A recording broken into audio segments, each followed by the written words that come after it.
Chapitre 38. Le handi, marmite de baba, l'irrévérence envers le reliquaire, la tasse de babeur. Dans le précédent chapitre, nous avons décrit la procession de baba jusqu'au Shavadi. Celui-ci sera consacré au handi de baba et à quelques autres sujets. Préliminaire. Ô Sadguru Sai béni, nous nous inclinons devant toi, qui as apporté le bonheur au monde entier, réalisé le bien-être des fidèles et dissipé le chagrin de ceux qui ont eu recours à tes pieds. Étant très généreux et étant aussi le protecteur et le sauveur des bhaktas qui s'abandonnent à toi, tu es venu en ce monde pour servir l'humanité et l'élever. L'essence fluide du pur soi a été versée dans le moule de Brahma, le dieu de la création, et de lui est né Sai, le plus parfait joyau parmi les saints. Sai est l'Atmaram lui-même.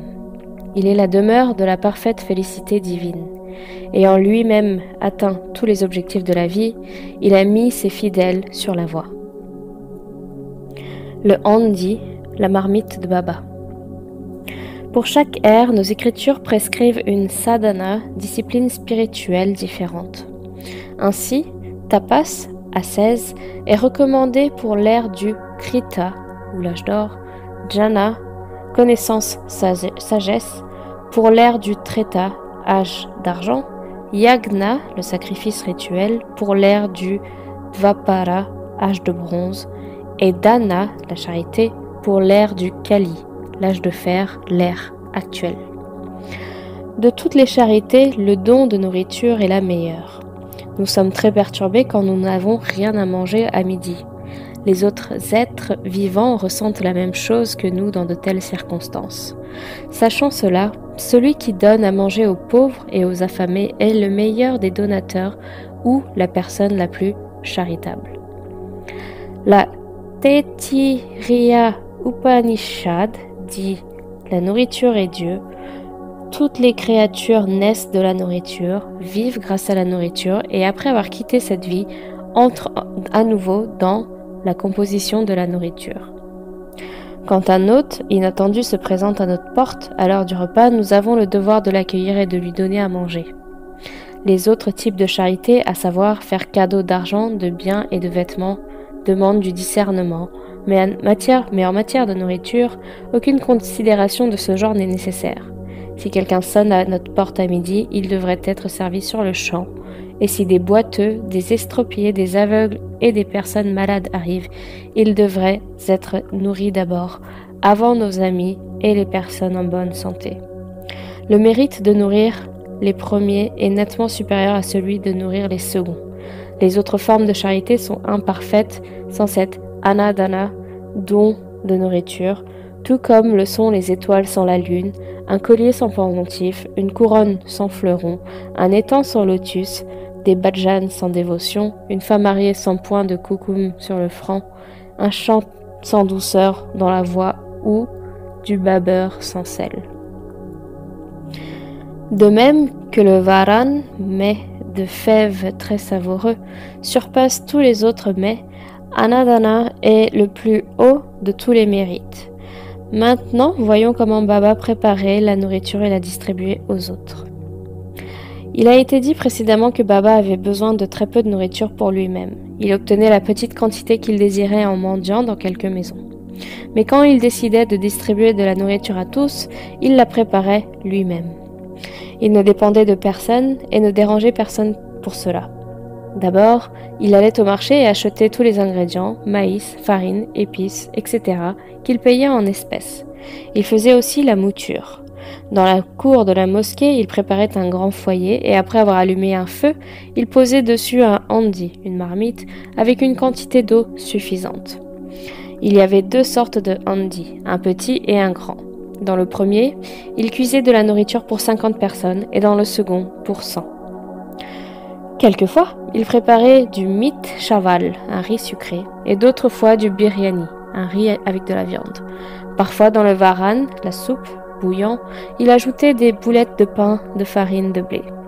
Il broyait les épices sur une dalle de pierre et quand elles étaient réduites en poudre, il les jetait dans la marmite où cuisait la préparation. Il se donnait beaucoup de mal pour rendre les mets très savoureux. Il préparait un gruau acide en faisant bouillir de la farine d'orge dans de l'eau, et après l'avoir mélangée avec du beurre, il portait la mixture à ébullition. Il en distribuait à tout le monde.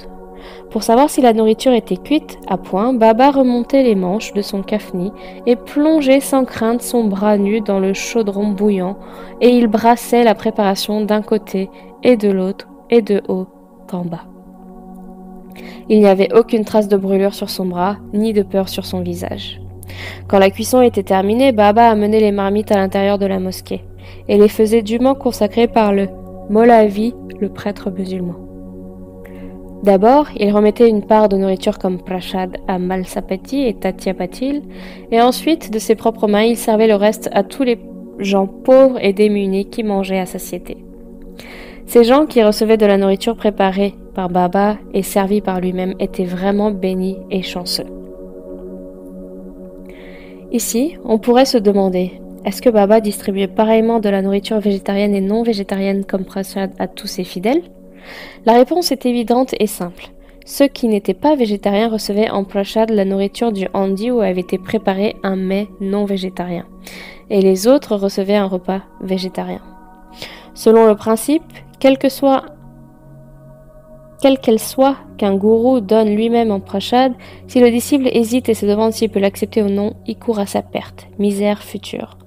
Dans le but de voir comment un disciple avait assimilé ce principe, Baba le soumettait de temps en temps à des tests. Par exemple, un jour d'Ekadashi, 11e jour du cycle lunaire, il donna quelques roupies à Dada Kelkar et il lui demanda d'aller en personne à Korhala acheter de la viande. Ce Dada Kelkar était un brahmane traditionnel et conformait sa vie à tous les principes de l'orthodoxie. Il savait qu'il ne suffisait pas d'offrir de l'argent, du grain et des vêtements au Sadguru, mais que dans la vraie Dakshina, celle qui lui plaisait le plus était l'obéissance implicite et la soumission immédiate à son ordre. Aussi, Dada Kelkar s'habilla-t-il et il se préparait à partir pour Korhala quand Baba le rappela et lui dit « N'y va pas toi-même, envoie quelqu'un ». Dada envoya donc son propre serviteur, Pandu, pour accomplir la tâche. En le voyant partir, Baba demanda à Dada de le rappeler et il annula ce programme. À une autre occasion, Baba demanda à Dada pour voir si le biryani, plat de mouton, était assez salé. Ce dernier répondit superficiellement qu'il était parfait. Alors Baba lui dit « Tu ne l'as pas vu de tes propres yeux et tu ne l'as pas goûté non plus, alors comment peux-tu dire qu'il est bon? Soulève simplement le couvercle et regarde. » En disant cela, Baba lui prit le bras et l'enfonça dans le pot, puis il ajouta « Prends-en un peu, laisse de côté tes principes conformistes et goûte-le. » Quand une vague d'amour véritable se lève dans l'esprit d'une mère, elle pince son enfant. Et quand il se met à pleurer, elle l'étreint contre son cœur. De même, Baba, à la manière d'une vraie mère, pinçait Dada Kelkar de cette façon. En vérité, aucun saint ou gourou ne forcera jamais son disciple orthodoxe à manger de la nourriture défendue par sa religion. Ces histoires de marmites se prolongèrent pendant un certain temps jusqu'en 1910, après quoi elles furent interrompues. Comme cela a été stipulé précédemment, Das Gunu répandit la renommée de Baba avec ses kirtanas partout dans la Bombay Presidency, circonscription administrative durant l'occupation anglaise. Et les gens de cette partie du pays commencèrent à venir en masse à Shirdi, qui devint très vite un lieu de pèlerinage. Les fidèles apportaient divers articles pour en faire don, et ils offraient des plats de nourriture comme Naiveda. La nourriture apportée comme offrande rituelle était si abondante que les fakirs et les pauvres pouvaient se nourrir à satiété et même laisser des restes. Avant d'exposer de quelle manière le Naivedya était distribué, nous allons parler de l'histoire de Nana Sahib Chandorkar qui montre l'estime et le respect de Baba pour les lieux saints et les déités locales. L'irrévérence de Nana Sahib envers un lieu saint. Faisant leurs déductions et tirant leurs propres conclusions, certains disaient que Sai était un brahmane et d'autres qu'il était un musulman. En réalité, il n'appartenait à aucun groupe. En définitive, personne ne savait quand il était né, dans quelle communauté, ni qui étaient ses parents. Alors comment pouvait-il être musulman ou brahmane? S'il était musulman, comment pouvait-il entretenir le feu du Duni de la mosquée? Comment pouvait-il y avoir en ce lieu un Tulsi Vrindavan, typiquement hindou?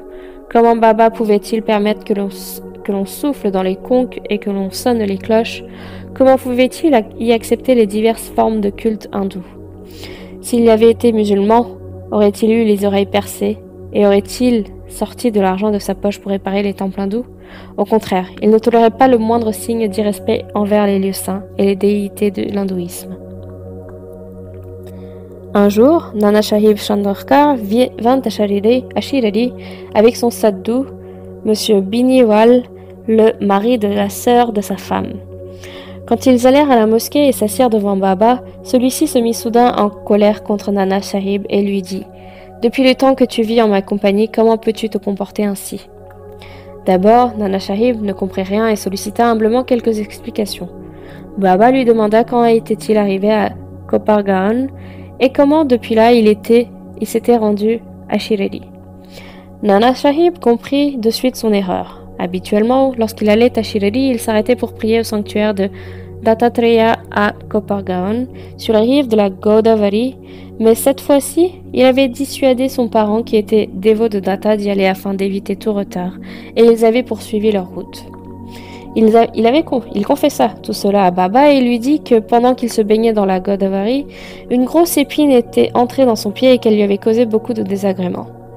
Baba dit que c'était la légère punition qu'il avait méritée et il lui recommanda d'être plus attentif à l'avenir. Kala, assortiment de mets. Revenons à la distribution du Naivedya.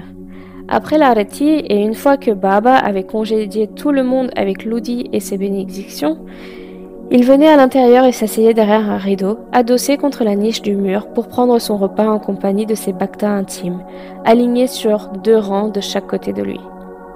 Les fidèles apportaient leur naivedya, qui consistait d'aliments variés tels que les puris, du mande, des polis, du basundi, du sanza, du riz fin, etc. Et ils patientaient à l'extérieur en attendant de recevoir le prashad consacré par Baba.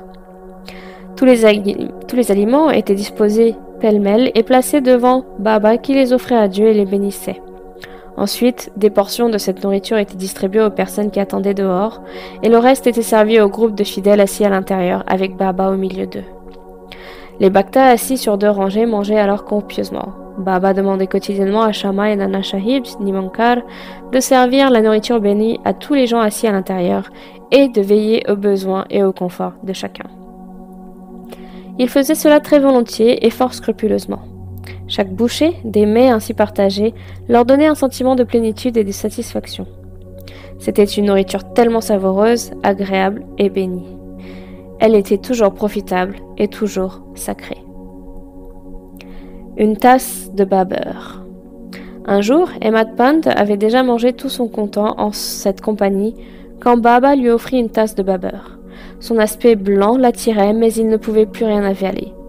Par conséquent, il en but seulement une petite gorgée. Voyant son hésitation, Baba lui dit « Bois tout, tu ne retrouveras pas une opportunité semblable à l'avenir. » Alors, il vida la tasse, et il se trouve que ses paroles étaient prophétiques, car Baba décéda peu après. Maintenant, chers lecteurs, nous devons assurément remercier Ahmad Pant. Il a bu la tasse de babeur, mais il nous a procuré une quantité suffisante de nectar sous la forme des lilas de Baba. Buvons son nectar à satiété et soyons satisfaits et heureux. Je me prosterne devant Shri Sai, paix à